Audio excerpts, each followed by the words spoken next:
celebrating a chorus line, the city's response to the storms of July 20th, and yard waste disposal. This and more up next on this week's edition of Lexington Now.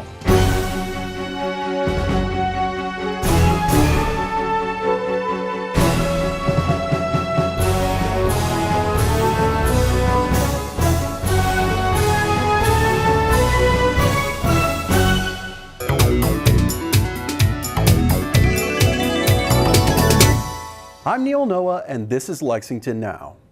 Mayor Jim Gray helped celebrate the Lexington Theater's 4th season of A Chorus Line with a press event. We were there for the festivities.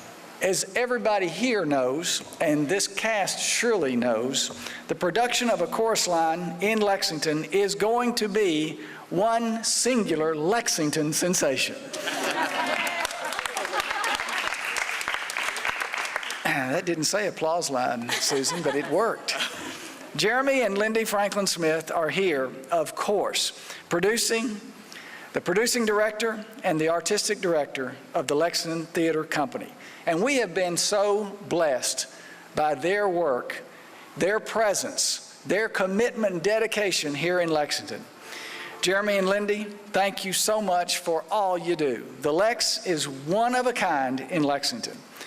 It has been a real joy. It's been a wonderful pleasure to watch this new professional theater company establish itself here, to take root and to grow. The Lex brings together today's Broadway stars and tomorrow's Broadway hopefuls. Lindy says stars. And that formula is perfect for a university city where we have bright young people interested in a career in theater. Lindy will tell you that in addition to students from the University of Kentucky and other colleges, the Lex production of A Chorus Line also involves Central Kentucky high school students. So Jeremy and Lindy, congratulations on your 4th successful year.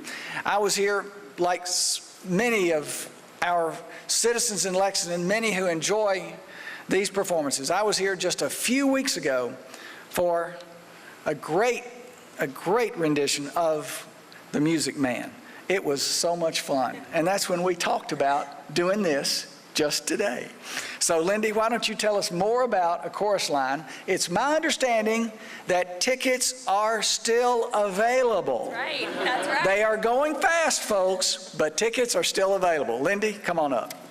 Well, thank you so much. Mayor Gray, your support from the beginning of the Lex, from the very first year of 42nd Street, has just meant the world to us. Thank you for being such an advocate of the arts for our community and for always being just such a wonderful supporter of what we're doing. You know, when Jeremy and I set out to found the Lex 4 short years ago, we had 2 things in mind.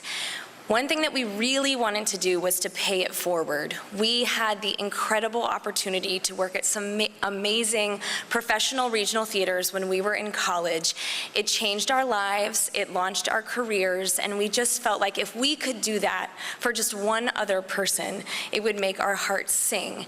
And not just for the college students, but for the high school students and the youth who've been with us for The Music Man. I know that when I was their age, I would have given anything to be able to do shows like this with people like this in my own hometown, and being able to give that gift to them means the absolute world for us.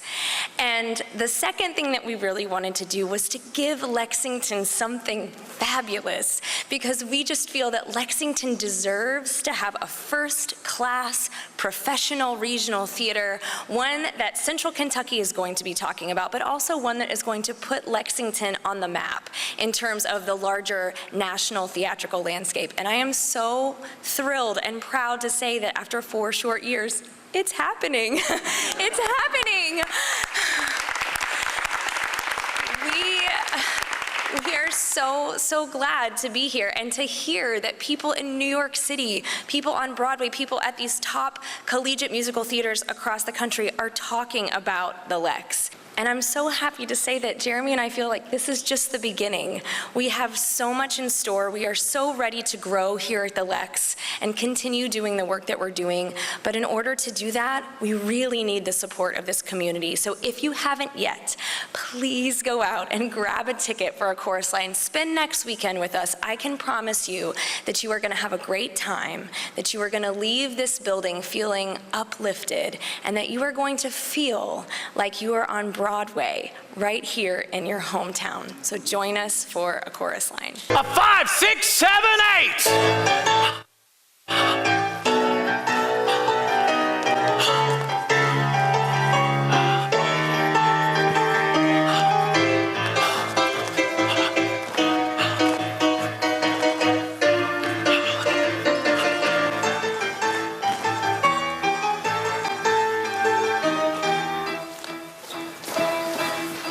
You can watch the entire ceremony on our YouTube channel, Lex TV.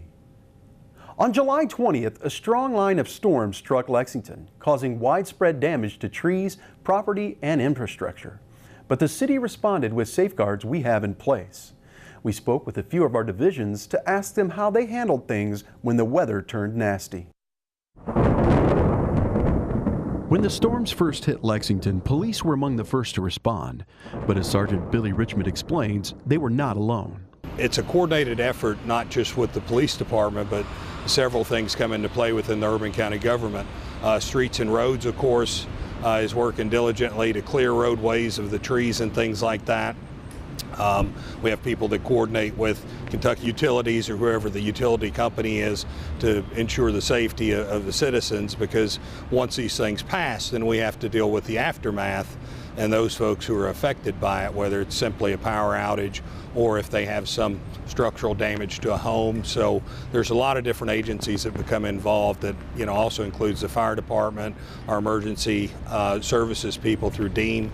So once an event like this occurs, we really have a maximum effort through the urban county government. Acting Commissioner of Environmental Quality and Public Works, Charlie Martin, tells us how they responded. They were on the job Friday night right after the storm hit and stuff, just basically opening roads, pulling things off to the side of the road to be able to, so traffic could pass, public safety oriented. Chris Cooperrider of Parks and Rec explains what they do in these situations. As soon as the storm's over, get out and assess the damage to ensure that the parks are safe for people to enter them and enjoy. And what we experienced during the storm was power outages, as many do, and we had to close down some of our recreational facilities, not just because of power outage, but also for safety's sake of the public. Sergeant Richmond explains how, because each storm is different, they constantly monitor its impacts and respond accordingly. A whole lot of things come into play.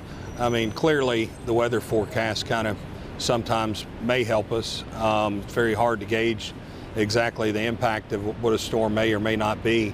But once we start to recognize that we're going to have widespread damage, potentially power outages, those sorts of things, we have to start looking at our ability to take care of things that are affected by power outage. In this case, a lot of it was traffic signals and so forth. I would estimate probably 35 to 40 intersections in town that didn't have power. A lot of those were major intersections on major corridors. The way our lights are set up, when power fails to the signal, they've now been equipped so that we can put what's called a power inverter on it, and that device is hooked to the control box and then hooked to a cruiser, which ultimately the cruiser is the power source, and then the traffic signal can run again on its own power. Where that really benefits us is some intersections, depending on the size of it, the volume of traffic, and the type of road, that could be an intersection would require 3 to 4 officers doing manual traffic control. And then when you get the human factor with that, an hour or two of traffic control is pretty taxing on the body. Mr. Martin tells us how his division initially responds to a storm. We would send waste management folks into an area to start with and try to canvass where the critical areas are at. Then we would send the knuckle boom trucks and the additional resources in with the collection people. The yard waste folks had an extra man on the back of their truck, and so yard waste was ramped up this week anyway. But as the yard waste passed through and the drivers passed through, they made note of areas that's too big. I can't pick that up by hand. We're going to have to send in the mechanized crew. And then the mechanized crew came in the following day, or Wednesday, which was not a normal collection day for us. Tuesday and Wednesday was the makeup day, or try to pick up the extra that was on the Monday, Tuesday collections. Curtis Mitchell with Parks talks about the challenges the city's golf courses faced. That next morning, after Friday night, that Saturday morning, our first initial mode was, what's the damage on the courses right now, and is it playable? And all of them except for one were playable. Lakeside was the only one that had serious enough damage where we actually had to shut it down. We didn't have power at Tate's Creek or Lakeside. Tate's Creek was a day and a half, Lakeside was 2 days. Day and a half pretty much at Lakeside as well. So immediately it was just seeing, are we able to get people out on the golf courses? Are we able to provide the golf service or not? And it was a challenge to get everything back up and running, but we're getting closer. Mr. Cooperrider tells us how resources are reallocated to get things up and running at parks as quickly and safely as possible. On large storms such as this, we defer other maintenance activities, i.e. baseball fields. We don't prep. We don't get around to collect the refuse at the shelters and the parks as much. We focus on the storm damage first and foremost. We have all of our parks and trails open and accessible to the public. We are still in the cleanup phase. In other words, the trees are pushed off to the side. Folks can use our trails, Legacy Trail, Brighton East Trail, other trails. We got our recreational facilities up and running, so you can use those, come out and enjoy.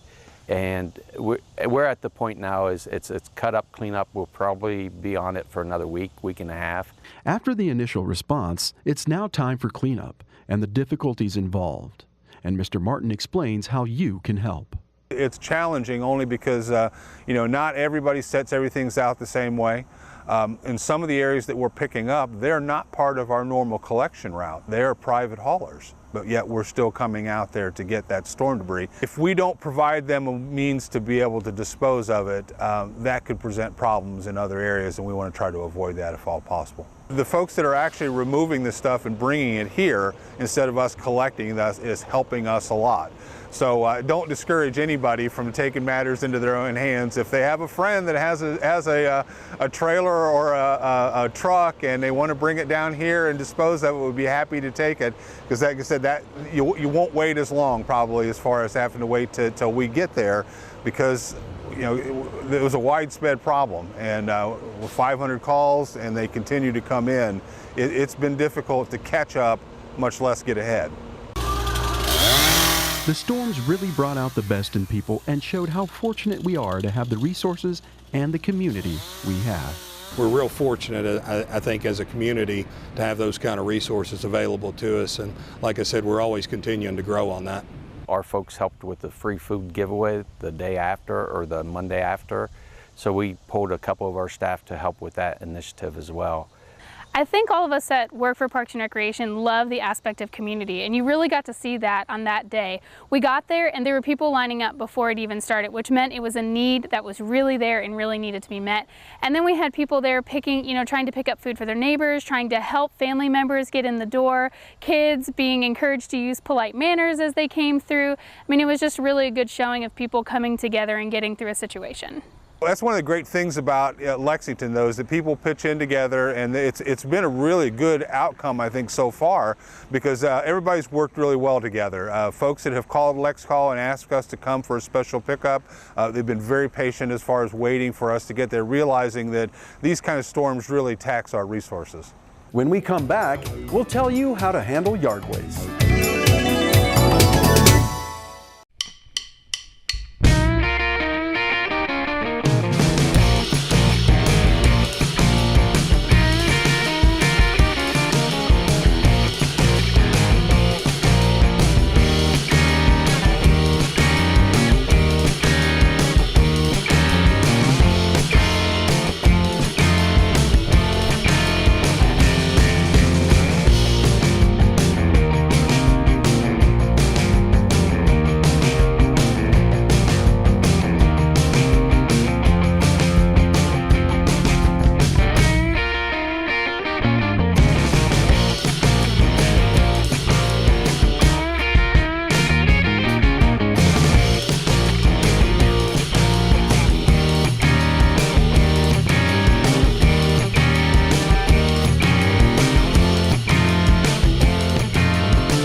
I'm Sergeant Randall Combs with the Lexington Police Traffic Unit. Accessible parking is a valuable and necessary resource for people with disabilities, and that includes the striped area next to accessible parking spots.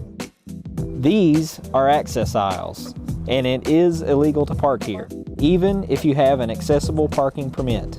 Access aisles are necessary for me to get into my vehicle.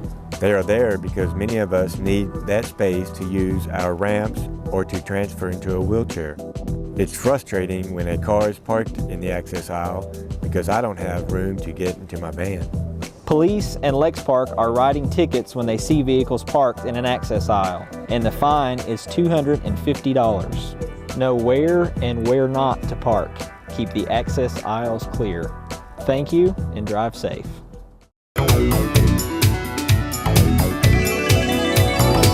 Welcome back to the show. The cleanup from the storms of July 20th is underway, but there is also regular yard waste to deal with as well. Lauren Monahan tells us how to handle both. I'm Lauren with Lexington's Division of Waste Management. Lexington's Division of Waste Management services many residential properties around the city. One of the services offered, along with your regular waste pickup and your weekly recycling pickup, is yard waste. Now you see next to me a gray yard waste cart. This is the best way to dispose of your yard waste material. Acceptable yard waste material includes tree clippings, grass clippings, leaves, and other organic brush from your yard. Some things that we don't want in that mix are plastic flower pots, plastic bags of any kind, or anything that is not organic material. Another method for disposing of yard waste at the curb is by using one of these bags. This is a yard waste bag, and you can actually receive free coupons for bags at local area stores such as Lowe's, Walmart, Kroger, Chevy Chase Hardware, and Meijer. So you can place any of the aforementioned materials in this bag as well. Another method for disposing of yard waste is by cutting up your tree limbs or branches into 4-foot lengths that do not exceed 6 inches in diameter, or 50 pounds each. You can tie and bundle those and place those at the curb as well. All of the yard waste is collected on your regular collection day in your neighborhood. Now, we recently saw some storms blow through Lexington, which resulted in lots of downed tree limbs and other organic material in many yards around the city. We ask that, to the best of your ability, you attempt to properly prepare that yard waste material. If you're unable to prepare that, if there's a very large tree limb or something like that, we ask that you call LexCall for further guidance. We can likely, in emergency situations, come by and pick that up with a special pickup.